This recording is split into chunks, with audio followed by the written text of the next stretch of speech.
ইরানে ঢুকলে হাঙরের পেটে যাবে মার্কিন সেনারা। ইরানি কমান্ডার মুখপাত্রের কড়া হুঁশিয়ারি।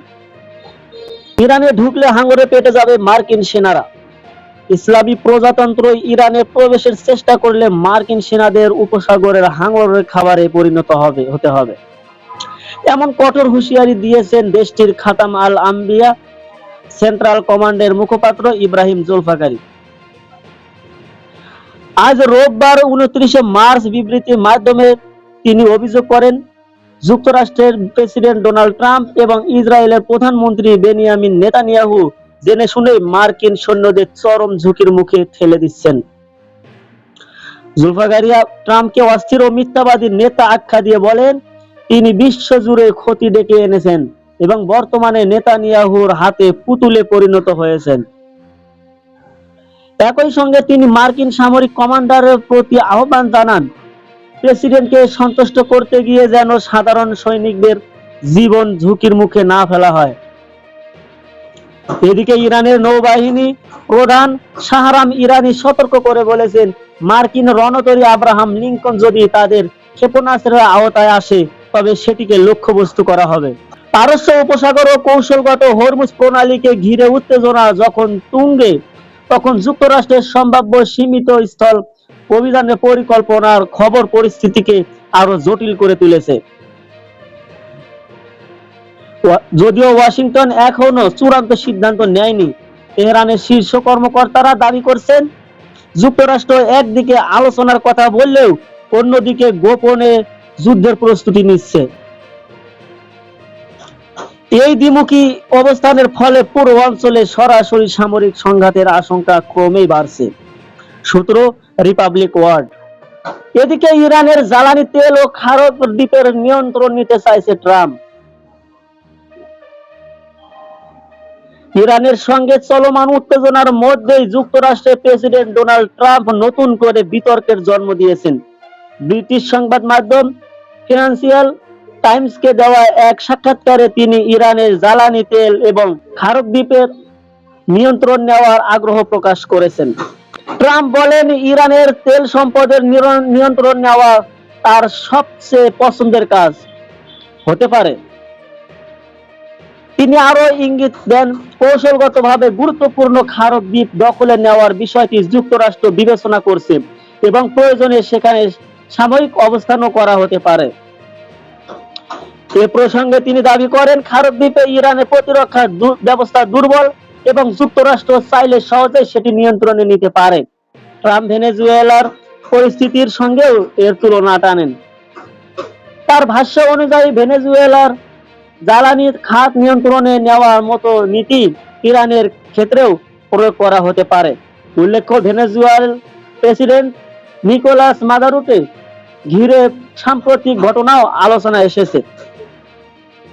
বিশ্লেষকরা মনে করছেন, ট্রাম্পের এই বক্তব্য মধ্যপ্রাচ্য নতুন করে উত্তেজনা বাড়াতে পারে। অন্যদিকে কুয়েতে সামরিক ঘাঁটিতে হামলা, 10 সেনা আহত। মধ্যপ্রাচ্যে চলমান সংঘাতের মধ্যে নতুন করে হামলার ঘটনায় কুয়েতের 10 জন সেনা আহত হয়েছেন। রোববার দেশটির সেনাবাহিনী এ তথ্য জানিয়েছে। এক বিবৃতিতে কুয়েতের সশস্ত্র বাহিনী জানায়, গত 24 ঘন্টায় তারা 14টি ব্যালিস্টিক ক্ষেপণাস্ত্র এবং 12টি ড্রোন শনাক্ত করেছে। এর মধ্যে একটি সামরিক শিবির লক্ষ্য করে আঘাত হানে, যার ফলে এই হতাহতের ঘটনা ঘটে। সেনাবাহিনী আরো জানায়, হামলায় কিছু লজিস্টিক গুদামও লক্ষ্যবস্তুতে পরিণত হয়, তবে এতে কোনো প্রাণহানি না ঘটলেও অবকাঠামোগত ক্ষতি হয়েছে। গত 28 ফেব্রুয়ারি থেকে শুরু হওয়া চলমান সংঘাতে এখন পর্যন্ত মোট 360টি ব্যালিস্টিক ক্ষেপণাস্ত্র, 616টি ড্রোন এবং 2টি ক্রুজ ক্ষেপণাস্ত্র শনাক্ত করা হয়েছে বলে জানিয়েছে কর্তৃপক্ষ। দেশটির নিরাপত্তা ও স্থিতিশীলতা বজায় রাখতে সর্বোচ্চ প্রস্তুতিতে থাকার কথাও পুনর্ব্যক্ত করেছে সেনাবাহিনী। উল্লেখ্য, যুক্তরাষ্ট্র ও ইসরায়েল 28 ফেব্রুয়ারি ইরানের বিরুদ্ধে বিমান হামলা শুরু করার পর থেকেই পুরো অঞ্চল জুড়ে উত্তেজনা ছড়িয়ে পড়ে। এই হামলায় এখন পর্যন্ত 1340 জনের বেশি মানুষ নিহত হয়েছেন বলে জানা গেছে। এর পাল্টা প্রতিক্রিয়ায় ইরান ড্রোন ও ক্ষেপণাস্ত্র হামলা চালিয়েছে ইসরায়েল ছাড়াও জর্ডান, ইরাক ও উপসাগরীয় বিভিন্ন দেশে, যেখানে যুক্তরাষ্ট্রের সামরিক ঘাঁটি রয়েছে। এসব হামলায় হতাহতের পাশাপাশি অবকাঠামোগত ক্ষয়ক্ষতি হয়েছে এবং বৈশ্বিক বাজার ও বিমান চলাচলে প্রভাব পড়েছে। সূত্র আনাদলু এজেন্সি। এবার যুক্তরাষ্ট্র ইসরায়েলের বিরুদ্ধে তুরস্কের বিক্ষোভ। তুরস্কের বৃহত্তম শহর ইস্তাম্বুলে যুক্তরাষ্ট্র ও ইসরায়েলের বিরুদ্ধে বিক্ষোভ করেছেন শত শত মানুষ। প্রবল বৃষ্টির মধ্যেও প্রায় 1000 মানুষ এই সমাবেশে অংশ নেন। মধ্য ইস্তাম্বুলে শত শত মানুষ সমবেত হয়ে ইরান, লেবানন ও ফিলিস্তিনের চলমান যুদ্ধের প্রতিবাদ জানিয়েছেন। বিক্ষোভটি আয়োজন করে বেশ কয়েকটি ধর্মভিত্তিক রক্ষণশীল এনজিও। অংশগ্রহণকারীরা প্রতিরোধ গড়ে গাজা জিতবে এবং মুসলমানরা অন্যায়ের কাছে মাথা নত করে না এমন স্লোগান দেন।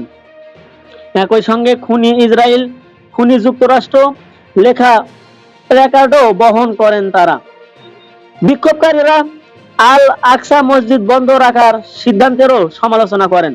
অনেকেই মধ্যপ্রাচ্যে চলমান সংঘাত, বিশেষ করে ইরান, লেবানন ও ফিলিস্তিনের পরিস্থিতির প্রতিবাদ জানান। একজন বিক্ষোভকারী মেহমেদ ইলমাজ বলেন, আমরা বিশ্বের সব নিপীড়িত মানুষের জন্য এখানে, লেবানন, ইরান, ফিলিস্তিন। গতকাল ভেনেজুয়েলা ছিল, আগামীকাল হয়তো কিউবা হবে। আরেক বিক্ষোভকারী একরাম সাইলান বার্তা সংস্থা অ্যাসোসিয়েটেড প্রেসকে এপি বলেন, ইরান যখন ক্ষেপণাস্ত্র ছোড়ে তখন আয়রন ডোম দিয়ে কেউ তাদের ক্ষতি করতে পারবে না। এমন দাবি করা সত্ত্বেও সাইরেন বাজার সঙ্গে সঙ্গে তারা, অর্থাৎ ইসরায়েলেরা, ইঁদুরের মতো গর্তে ঢুকে পড়ে। তিনি আরো বলেন, ইরানিরা কি করে? তারা রাস্তায় নেমে আসে। এটি বিশ্বাস ও ইমানের বিষয়। তাদের যদি বিশ্বাস থাকতো, অর্থাৎ ইসরায়েলের যদি বিশ্বাস থাকতো, তবে তারা মৃত্যুকে ভয় পেত না। সূত্র আল জাজিরা। অন্যদিকে ইরানের হুমকির মুখে সশরীরে পাঠদান বন্ধ করলো আমেরিকান বিশ্ববিদ্যালয়। ইরানের পক্ষ থেকে আসা হামলার হুমকির প্রেক্ষাপটে লেবাননের রাজধানী বৈরুতে অবস্থিত আমেরিকান ইউনিভার্সিটি অব বৈরুত এইউবি তাদের সশরীরে পাঠদান কার্যক্রম স্থগিত ঘোষণা করেছে। উদ্ভূত পরিস্থিতিতে আগামী 2 দিন বিশ্ববিদ্যালয়টি শিক্ষা কার্যক্রম পুরোপুরি অনলাইনে পরিচালনার সিদ্ধান্ত নিয়েছে কর্তৃপক্ষ।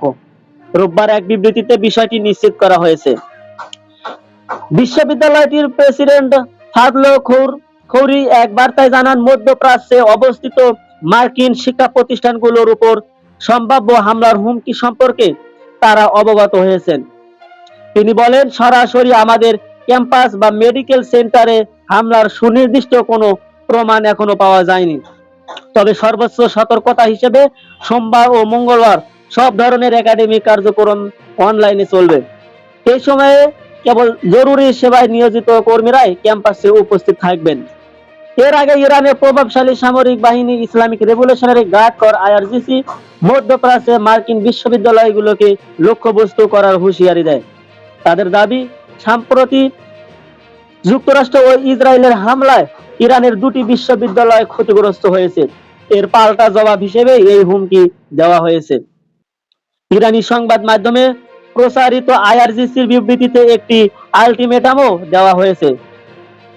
এতে বলা হয়, সোমবার তেহরান সময় দুপুর 12টার মধ্যে যুক্তরাষ্ট্রকে আনুষ্ঠানিকভাবে ওই হামলার নিন্দা জানাতে হবে। অন্যথায় এসব শিক্ষা প্রতিষ্ঠানের নিরাপত্তা নিশ্চিত করা সম্ভব হবে না।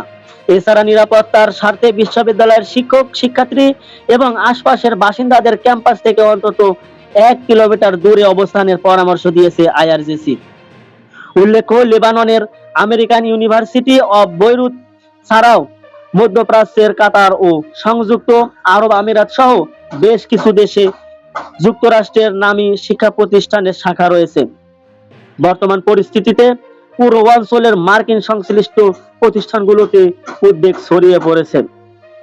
দর্শক বন্ধুরা, এই ছিল আমাদের হাতে থাকা সর্বশেষ আপডেট। নিউজ 24 এর পক্ষ থেকে আমরা তাদের আন্তর্জাতিক সংবাদ পত্রিকাগুলো পড়ে দেখলাম, আপনাদেরকেও জানালাম।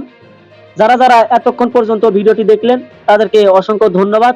এরকম আরো নতুন আপডেট খবর পেতে অবশ্যই চ্যানেলটি সাবস্ক্রাইব করবেন এবং আপনার মতামত অবশ্যই কমেন্ট বক্সে জানাবেন। ধন্যবাদ। আসসালামু আলাইকুম ওয়া রাহমাতুল্লাহ।